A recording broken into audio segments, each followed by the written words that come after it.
but the wisdom of this simple act has been proven to me many times over. If you make your bed every morning, you will have accomplished the first task of the day.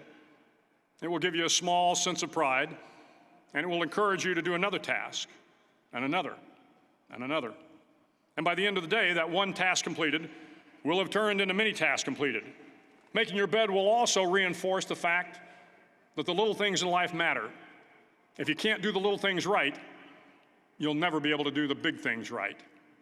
And if by chance you have a miserable day, you will come home to a bed that is made, that you made. And a made bed gives you encouragement that tomorrow will be better. So if you want to change the world, start off by making your bed. During SEAL training, the students are all broken down into boat crews. Each crew is 7 students, 3 on each side of a small rubber boat, and 1 coxswain to help guide the dinghy. Every day, your boat crew forms up on the beach and is instructed to get through the surf zone and paddle several miles down the coast. In the winter, the surf off San Diego can get to be 8 to 10 feet high, and it is exceedingly difficult to paddle through the plunging surf unless everyone digs in. Every paddle must be synchronized to the stroke count of the coxswain. Everyone must exert equal effort, or the boat will turn against the wave and be unceremoniously dumped back on the beach. For the boat to make it to its destination, everyone must paddle. You can't change the world alone. You will need some help. And to truly get from your starting point to your destination takes friends, colleagues, the goodwill of strangers, and a strong coxswain to guide you.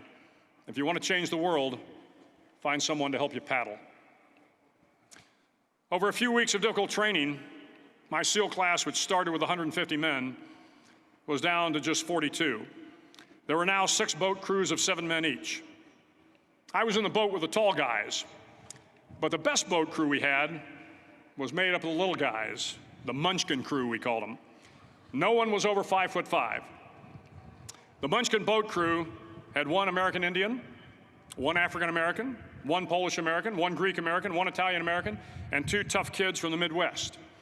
They out-paddled, outran, and outswam all the other boat crews. The big men in the other boat crews would always make good-natured fun of the tiny little flippers the Munchkins put on their tiny little feet prior to every swim. But somehow these little guys from every corner of the nation and the world always had the last laugh, swimming faster than everyone and reaching the shore long before the rest of us. SEAL training was a great equalizer.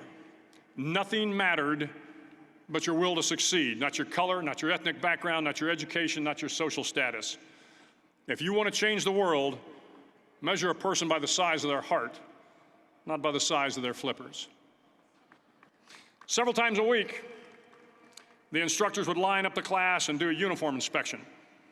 It was exceptionally thorough. Your hat had to be perfectly starched, your uniform immaculately pressed, your belt buckle shiny and void of any smudges. But it seemed that no matter how much effort you put into starching your hat or pressing your uniform or polishing your belt buckle, it just wasn't good enough. The instructors would find something wrong. For failing the uniform inspection, the student had to run, fully clothed, into the surf zone, then wet from head to toe, roll around on the beach until every part of your body was covered with sand. The effect was known as a sugar cookie. You stayed in the uniform the rest of the day, cold, wet, and sandy. There were many a student who just couldn't accept the fact that all their efforts were in vain, that no matter how hard they tried to get the uniform right, it went unappreciated. Those students didn't make it through training. Those students didn't understand the purpose of the drill. You were never going to succeed. You were never going to have a perfect uniform. The instructors weren't going to allow it. Sometimes, no matter how well you prepare or how well you perform, you still end up as a sugar cookie. It's just the way life is sometimes. If you want to change the world, get over being a sugar cookie and keep moving forward.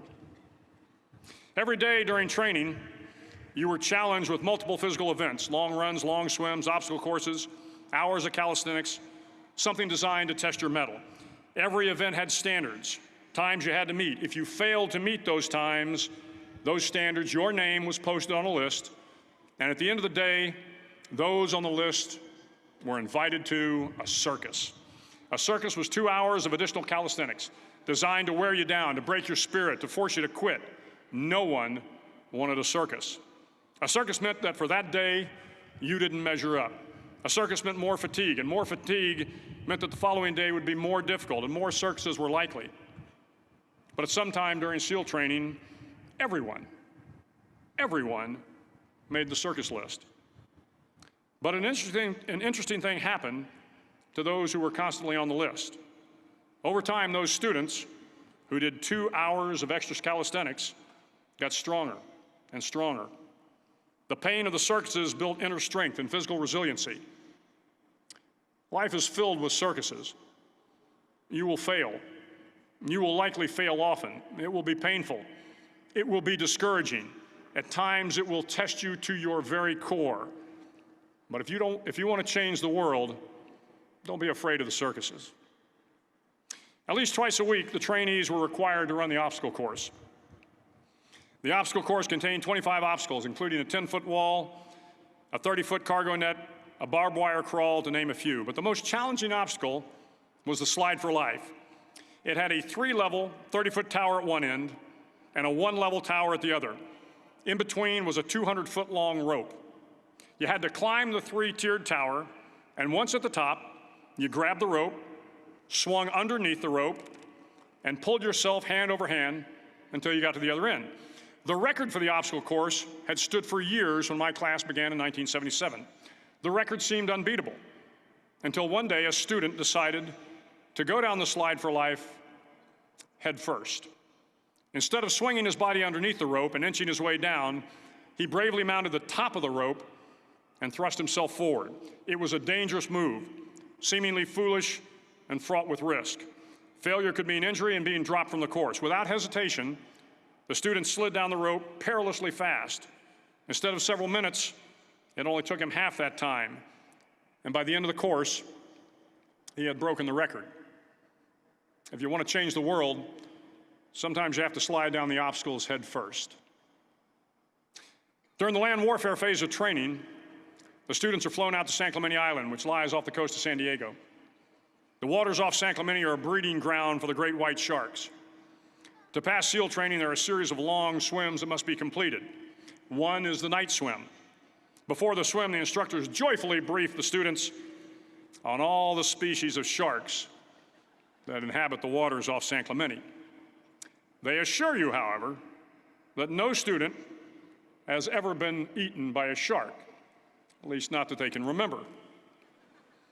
But you are also taught that if a shark begins to circle your position, stand your ground. Do not swim away. Do not act afraid. And if the shark, hungry for a midnight snack, darts towards you, then summons up all your strength and punch him in the snout, and he will turn and swim away. There are a lot of sharks in the world. If you hope to complete the swim, you will have to deal with them. So if you want to change the world, don't back down from the sharks.